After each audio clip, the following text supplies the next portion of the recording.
think I can, I think I can, I think I can, I think I can. Yeah. Not really sure what I was doing there. But anytime I hear the word Loco Moco, I can't help but think of the little engine that could. Anyways, today I'm gonna be making my version of this classic island comfort food, so stick around.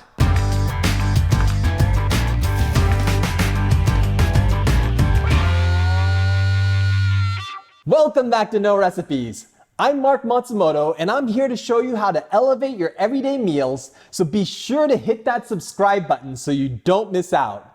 It all started with a hamburger patty on rice, smothered in gravy to feed a bunch of hungry students. But these days, Loco Moco has become its own category of comfort food. For my version, I make a Japanese-style hamburger steak and I smother it in this dark mushroom pan gravy, and of course it's topped with a sunny-side-up egg. I could do it up fancier and add stuff to it and use some different techniques, but this dish is all about simple comfort and it doesn't get much more comforting than this. So let's get started. The ingredients for our burger are onions, ground beef, panko, cream, oyster sauce, black pepper, and vegetable oil.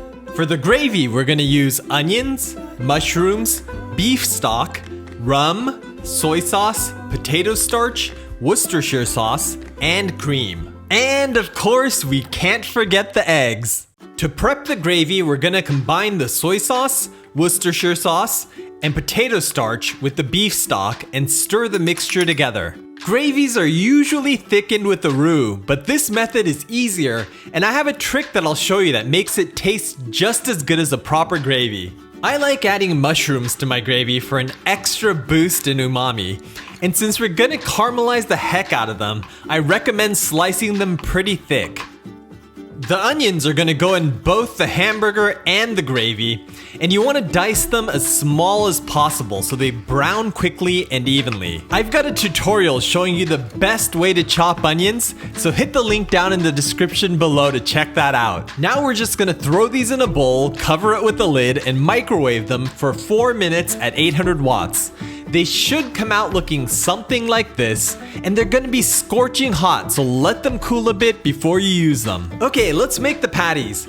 I'm gonna start by adding the panko, cream, black pepper, and oyster sauce to a bowl, and then I'm gonna mix that together until the ingredients are evenly distributed. Now we're gonna add the cooled onions and ground beef, and I'm gonna knead that together with my hand until it's uniform in color.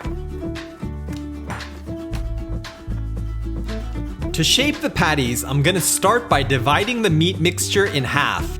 You can also divide them into quarters to make 4 smaller patties, which is great for kids and for packing into bentos. Then I'm gonna toss the meat back and forth between my cupped hands like I'm playing catch.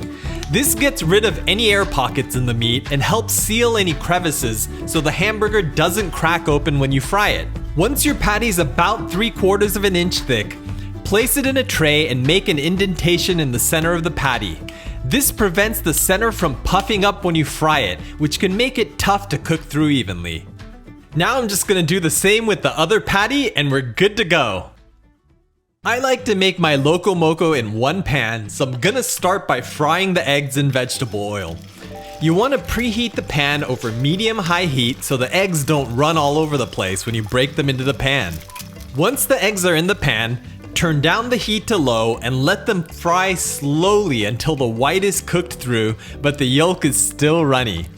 I'll include a link in the description below for my tutorial showing you how to make perfect sunny-side-up eggs, so check that out. When the eggs are done to your liking, transfer them to a plate and set them aside while you make the hamburgers and pan gravy. Once the eggs are out of the pan, go ahead and add the hamburger patties. You'll want to turn the heat up to medium-low and let them slowly brown on one side. Once the patties are nice and brown and cooked through about 1/3 of the way through, flip them over and brown the other side. You want to cook them most of the way through, but they don't have to be fully done as we're going to cook them some more in the gravy. Okay, let's go ahead and get these out of the pan. Now I'm gonna add the mushrooms and onions and saute these until they're very well caramelized. As they lift the meat juices off the bottom of the pan, they'll take on color pretty quickly, but don't let that fool you. You want to saute them until they're about 1/3 of their original volume. This is what's gonna give our pan gravy its umami-rich taste and complexity, so don't cut corners here. Once the mushrooms are looking like this, I like to deglaze the pan with a bit of rum. Be sure to burn off all the alcohol before proceeding to the next step, because you don't want your kids getting hammered off your Loco Moco. Now we just need to stir the starch back into suspension and we can pour the stock mixture into the pan. Okay, let's go ahead and get those burgers back in there. Now we're gonna turn up the heat and let the sauce thicken while we flip the patties over to glaze them evenly. This is gonna cook the burgers through the rest of the way while imparting more meat juices to that gravy. Potato starch thickened gravy has a beautiful glossy sheen you just can't get from a roux thickened gravy, and it won't seize up or get gummy when chilled, which makes these perfect for including into a bento box lunch. The last step is to add a bit of cream to the pan gravy.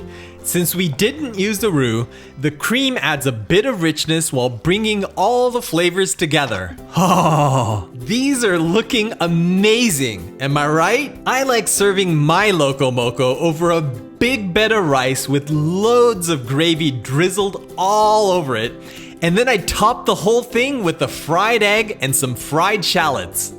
With tender, juicy patties draped in a pan gravy that's just brimming with umami, the mixture of tastes, textures, and flavors is insanely satisfying. Although it may look a bit messy, the colors remind me of a hot sunny day on a white sandy beach. Meat, gravy, rice. This dish is bound to be amazing. But you know, for me, what really makes this dish is that liquid gold egg on top. Speaking of eggs, I've got a bunch of other delicious egg recipes which you can check out using the link above. And if you have friends that love eggs as well, it'd make me really happy if you guys shared this video with them.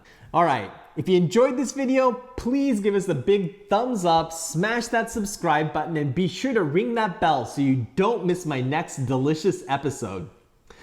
I'm gonna go devour this platter of Loco Moco.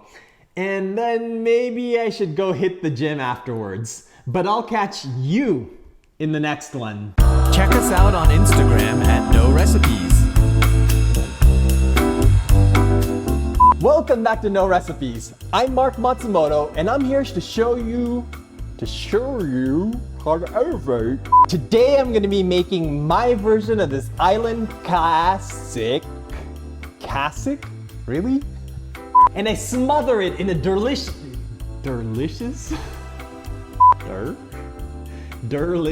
okay.